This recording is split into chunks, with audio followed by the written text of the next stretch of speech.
for a minute that you know exactly what you want to accomplish in life. You know you want to get a good education. You want to have a successful career. You know you want to make some profitable investments. You know you want to raise a family and have your children turn out well. You may even know how you want to go about achieving these objectives. You may have it all planned out in great detail. All that is very important. All that is very good. But is it enough? I'm afraid not. Because let's suppose that there's a vast, hugely powerful force that nobody can withstand. And this immense force is always active and in furious motion. It never rests. It's like a slowly flowing river that can eventually carve the Grand Canyon out of solid rock. But that comparison doesn't really do it justice. The force I'm talking about is much more formidable than any river or ocean or glacier or any other natural phenomenon. Now, in trying to achieve your life's goals, would you prefer to fight against this great force? Would you want to struggle against this mighty power that has all the odds overwhelmingly in its favor? Or would you rather enlist this great power in your cause and make the inevitable work for you instead of against you? Take your time before answering. Think it over. By the way, time is that great power I'm talking about. Time is the mightiest force in the world, or even in the universe. Of course, the answer to the question I posed is very obvious. Why would you ever choose to fight time when you could have time on your side? Who wouldn't want to harness the great river of time that flows through all of life? Why wouldn't you want to use the power of time to generate power in every area of your existence, to turn the turbines of your hopes and dreams, to charge your every aspiration with lightning bolts of electricity? Well, there is only one way to make time work for you, not against you, and that's with patience. There have been some items in the news lately about changes in the climate, global warming, and so forth, and how the level of the seas will rise during the coming years and put whole communities under water that now stand high and dry. All I can tell you is that in certain parts of the country, it's been plenty hot and dry the last few summers, and I'm sure there have been times when the residents of those areas would have liked to have seen some big ocean waves come rolling across the plains. Think for a moment about any state that's in the middle of this continent, away from the coast, and ponder this question. What do you suppose it would take to turn that state into a kind of surfer's paradise? So when it gets hot, you could just go out and let the waves cool you off. For example, what would you need in order to turn Texas into California? If you take the perspective of an engineer, you'd maybe think about the water rights, the dams, and all the good stuff you'd need. The kind of undertaking that would make the Hoover Dam and Lake Mead look like a little inflatable backyard swimming pool. From that perspective, the whole notion's not only impractical, it's impossible. But if you believe everything that's been written about global warming and rising water, you realize that it isn't really an impossible proposition. In fact, some people are saying it's inevitable. You don't need any water rights or dams to see it happen either. All you need is patience. Here's another illustration of the power of patience. Imagine you're at a cottage in New England when a blizzard hits. There's more snow in less time than any other winter on record. If you went to bed in the middle of this blizzard, you'd probably assume that when you got up, you'd have to shovel the drifts away from the front door just to get down the steps. You may even think about getting started on the work before you go to bed. But in this case, as it turns out, all that bedtime effort wouldn't have been necessary. Overnight, the wind keeps blowing, and while you sleep, it shifts around 180 degrees, so all the snow on your front porch is cleared away naturally. You don't have to knock yourself out with a shovel. You may be saving yourself from a stiff back or a heart attack, and all you had to do was wait. Patience. There's a type of person for whom everything is undertaken out of desire to achieve a goal. They prepare food in order to eat it, not just for the fun of being in the kitchen. They start a business in order to make money. They exercise in order to get in shape. I'm sure that some of these people are very successful, and they are certainly highly organized. But in my opinion, a person of truly strong character sees success as an adventure, not as a point with an estimated time of arrival. The latter approach to me is impatient thinking. Impatient thinking can lead a person into some very big mistakes. First of all, when you are always looking somewhere else, whether it's down the road or up toward the top of the mountain or off toward the left field fence, where you're hoping to hit that grand slam home run, when you're looking off in the distance like that, you often miss what's under your very own nose. That means the pleasure and fun of living which come in the here and now get overlooked for something that not only isn't here yet, but might never arrive. True patience is more than just a waiting game. Patience doesn't mean you sit around hoping for something to happen. Patience is not a passive quality. Sometimes patience can mean doing something else entirely, thinking about another venture, taking off in a different direction, while you give events a chance to run their course. All through his long career on the screen, John Wayne never felt he got the credit and recognition he deserved for his skills as an actor. Yes, his films were consistently successful at the box office, and even today, John Wayne is still the #1 favorite movie actor in the United States. But a big following among moviegoers didn't translate into critical esteem or the respect of his peers. That's what the Duke wanted, and he felt he deserved it too. Then in the last years of his life, he made a movie called True Grit, in which he played a drunken, one-eyed old U.S. Marshal named Rooster Cogburn. That portrayal got John Wayne the Oscar he'd been waiting 40 years for. It wasn't the kind of high and mighty hero role he'd played when he was young that finally got him his award, but it was a role that he'd waited for all his life, and he didn't even know it was coming. A colleague of mine told me this story. He was traveling cross-country on a speaking tour and found himself delayed in Chicago while changing planes. In the first-class traveler's lounge, he fell into conversation with a gentleman who actually looked a bit like John Wayne during his True Grit period. And he was a little surprised to learn this gentleman was actually from New York City. And there was another surprise. Despite his rough-hewn appearance, this fellow traveler proved to be extremely soft-spoken. His favorite pastime was playing chess.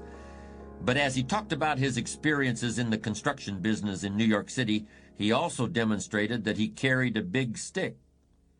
His company had developed some of the most important commercial real estate in Manhattan. As successful people always do when they encounter other successful individuals, my colleague asked him how he'd done it. Well, he said, after I got my engineering degree, I spent some years getting hands-on experience in construction. I didn't want to be supervising people in any jobs that I didn't know how to do myself. Later on, when I started putting together my own projects, I had to deal with some pretty tough streetwise operators. Cement company guys, building inspectors, trucking companies.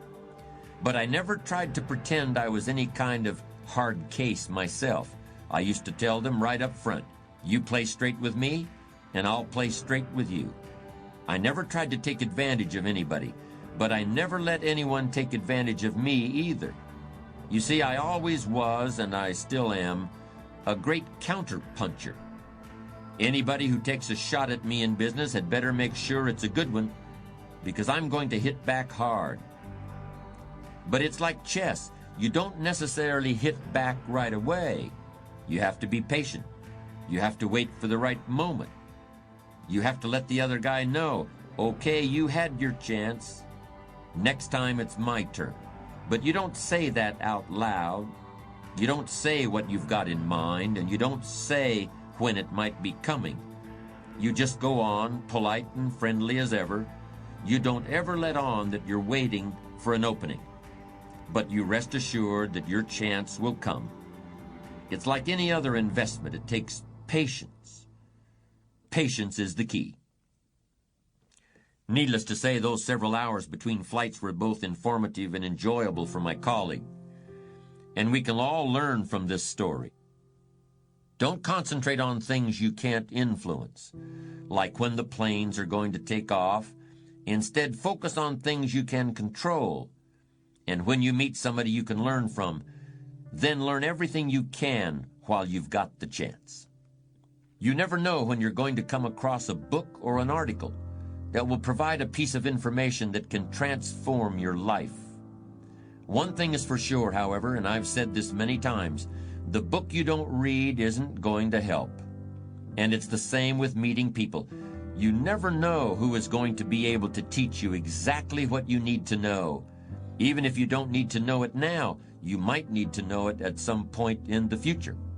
That might not be for 15 years, but it might just be in 15 minutes, too. A number of years ago, there was a movie out. I think it was called Being There. And it was the story of a not very bright man who worked all his life as a gardener, but who through a series of comical coincidences became an advisor to the President of the United States. Now, whenever the President asked this gardener his opinion on anything, he would always answer in terms of what he knew, which of course was gardening. But the President wouldn't realize that he was talking about gardening at all. Instead, the President was sure he was speaking in metaphors and allegories, that he was making wise analogies between the world of nature and the world of human affairs. Now, I value straight speaking as much as the next man, maybe more than the next man, and I don't want to take up your time with figures of speech that might belong to a poem or a play or a movie. But with respect to the topic of patience and its role in building a strong character, I do think that gardens have lessons to teach us all, lessons about sowing and reaping, about tending and keeping. For example, there's a story about W.C. Fields, the old Hollywood comedian. Fields bought himself an unusual type of cactus called a century plant. It's called a century plant because it blooms so rarely that it seems like it only happens once every 100 years, although in fact the time is much shorter. Anyway, Fields had purchased a century plant from a florist who was either misinformed or not entirely honest, because he told the comedian that the century plant was just about to burst into bloom. And wasn't that an exciting thing? It apparently excited W.C. Fields because the notoriously cheap comedian agreed to pay top dollar for the rare treat of seeing the century plant produce a flower. Well, Fields invited all of his friends over to his house to witness the historic event. The company arrived, food and drink was served, and all eyes were on the plant, but no flower was forthcoming. Finally, outraged and embarrassed by the uncooperative cactus, Fields took a riding crop and began to furiously thrash the plant, all the while he was shouting, "Bloom, you fool, bloom!" This was a situation, and there are a lot of them, where you can try anything you want in order to hurry things up, but things just aren't going to hurry. In fact, there's only one thing that will work, and that is patience. It's strange, but young people have a much more difficult time with patience than people who have more experience in the world. It seems like the older people get, the more able they are to wait, despite the fact that sometimes they have considerably less time to wait in. You could argue that older people ought to learn how to act quickly and decisively, while younger people need to learn how to wait. When you're young, you really have just about all the time in the world, and you just can't wait to use it. For a young person to have patience is a rare and powerful thing. How can we explain that impatience of the young? Maybe it's because when you're a teenager or in your early 20s, 1 year seems like a very long time. 5 years seems like forever, and 10 years is almost more than you can possibly imagine. But more mature individuals can actually look back 10 or 20 or even 30 years. And they can use the knowledge they've gained to create patience and a sense of perspective. At the risk of confusing you, I'm going to make what may sound like a contradictory statement. Here it is. A patient man is always richer than an impatient one, even if the patient man has less money. What do I mean by that statement? Well, riches and wealth can take other forms besides dollars and cents. Okay, that sounds good. So in what sense is the patient man richer? The actual answer is very simple. A patient man is always richer than the impatient one because the patient man can always afford to wait. The patient man is never desperate. The patient man has time to spare, while the man in a hurry is always on the verge of bankruptcy as far as time is concerned. In any situation you can think of, impatience is a source of weakness and fear, while patience is substance and strength. And here's another way that patience gives the person who has it an incalculable advantage over the person who doesn't, and gives him deeper insight into himself and others, which is a mark of great character. If you can only see the short term, if you can only think in terms of the here and now, then you are like a man with one eye. You can't judge distances. You live in a world that's flat and two-dimensional. In other words, the impatient person lacks all sense of perspective. Perspective lets you measure your plans and current events against things that have already occurred, and also against your desires and aspirations for the future. Then and now, here and there, near and far, need and know, watch and wait. These are the dual optics that allow the patient man to see in stereo, where the nearsighted person sees only the present, or the dreamer sees only an imaginary future, and more likely than not, trips over his mistakes trying to get there. The history of this century can tell us a great deal about the value of patience and perspective. History proves that time is the strongest ally you can possibly have. No matter what the odds against you or the level of adversity you're facing, time gives strength to those who have it on their side.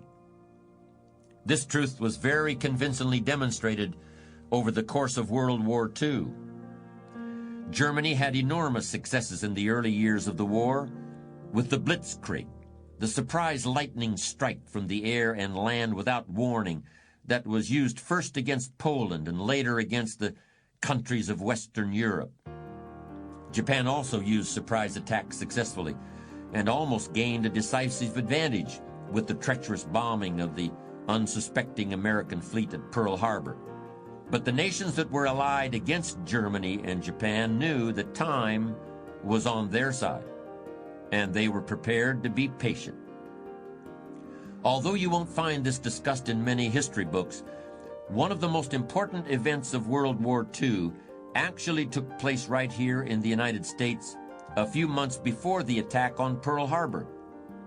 At that time, the U.S. Army held a series of massive military exercises in Louisiana, which were designed to assess the preparedness of the American forces for participation in the war that was spreading across the globe. As it happened, those war games in Louisiana revealed glaring deficiencies in our military preparedness.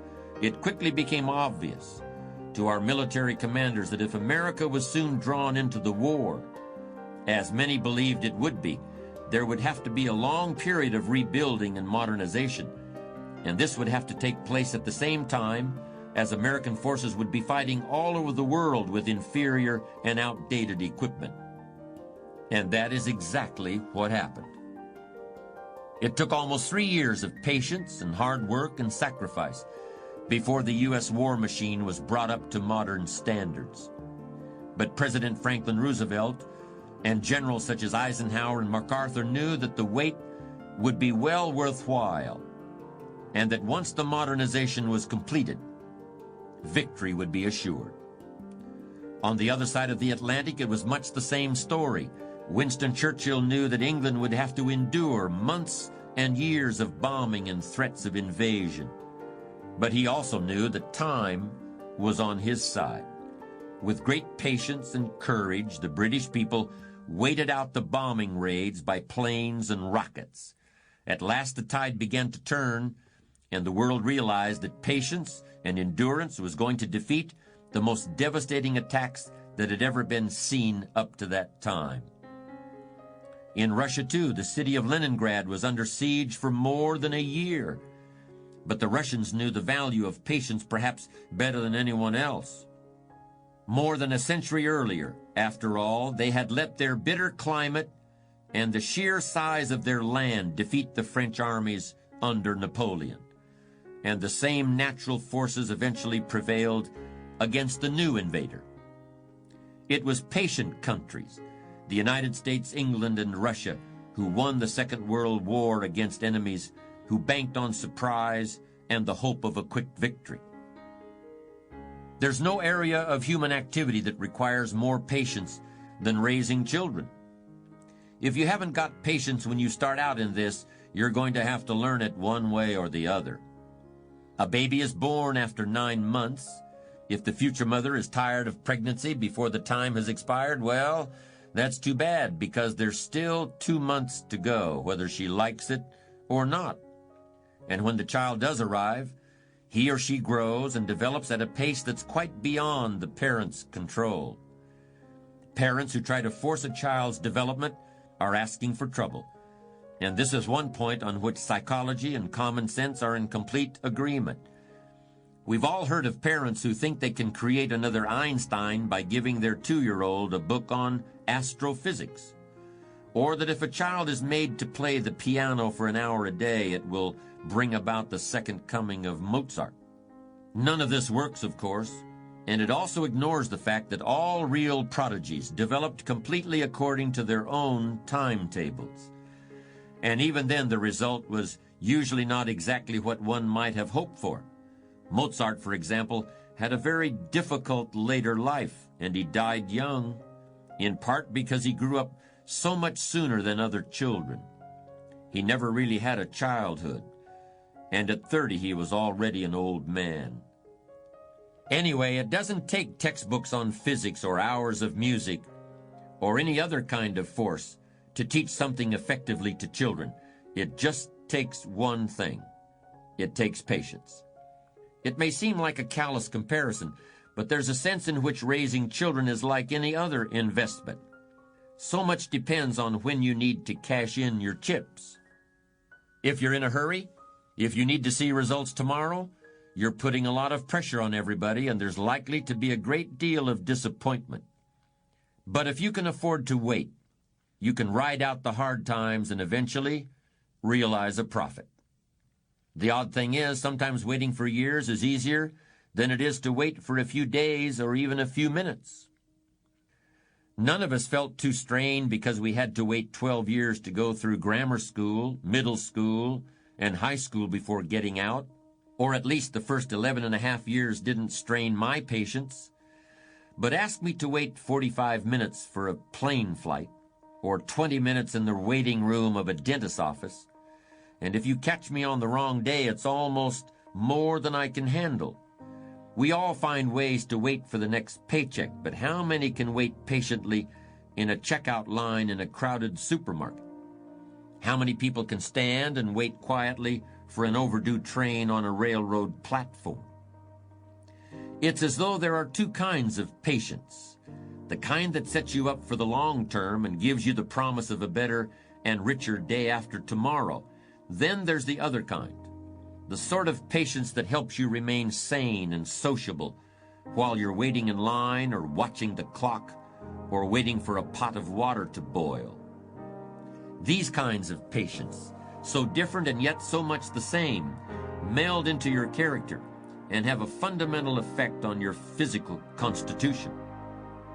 Any doctor will tell you that it's better for you and everyone around you if you don't get exasperated with little things, if you don't fly off the handle at every annoyance and stick in your way. It keeps your blood pressure down and your friends and neighbors happy if you can greet life's little problems with equanimity and patience. Because almost all problems can be solved if only you take the time to see them and think them through. That's very easy to understand and it's very easy to say, but it takes strong character to put it into practice. I'm never sure what to think when people say, I want to make $1 million by the time I'm 40, or I want to retire by the age of 45. This combination of goals plus deadlines strikes me as short-sighted and maybe even a bit naive. It takes a worthwhile goal and subjects it to an imposed timetable. While you might have an idea of what $1 million would mean to you, or you might have really exciting plans for your life after you hang up the tie and business suit, I don't see how a person can reasonably expect to know who or what he will be or think or feel at some arbitrary moment in the future. This kind of thinking misses the whole point of success. The real payoff in financial and worldly success isn't the result of an amount of money divided by the age you are when you get it, or some other actuarial formula. The real payoff is found in the qualities of character you develop along the way. There's a story about a young man who had a very old and rich uncle. When the uncle died, the young man was called to the office of his attorney and told that he'd been left a huge fortune. To collect it, however, he first had to run a certain errand which was described on a slip of paper. It seemed simple enough, but when the young man tried to accomplish it, this first task turned into another, and then another. As he pursued his uncle's final request, the young man was led into foreign lands and exotic adventures and untold dangers. More years passed, and the young man nearly lost track of how and even why he was on this long journey, and he could hardly imagine what its end might be. At last, the Odyssey led him back into the very same lawyer's office where it had begun. "I'm here to collect my inheritance," said the heir, no longer a young man, but a much wiser one. The lawyer smiled. "As your uncle intended, you've already collected it, in the places you've been and the things you've learned. And again, as he intended, it will last you for a lifetime." Success that comes too easily or too quickly almost never lasts. For people who achieve that kind of success, there's always a lurking feeling that they haven't really earned it. And that feeling eats away at their character. If they're lucky and smart, they create some new challenge for themselves in a totally unfamiliar field. These people have to build their character in order to survive their sudden good fortune, and that's a kind of character building that's done in an emergency. In fact, it's a true case of the cart coming before the horse. This doesn't require patience, because there is no waiting or planning or even expectation involved. It's more a test of a person's upbringing than a test of character. We've seen how often the qualities of a strong character demand the presence of opposite qualities in an almost paradoxical way. Patience is no exception. Patience does not mean wait till next year. It means this year, but if not, next year for sure. I think Thomas Edison put it best. Everything comes to him who waits, but it comes sooner to him who hustles while he's waiting. There's a way of putting your best effort into something but detaching yourself from the outcome. That is the essence of what patience means. It's not at all like wanting to make a certain amount of money by a certain age or winning the game before the clock runs out. The real point is to keep the clock running. The real way to win is to stay in the game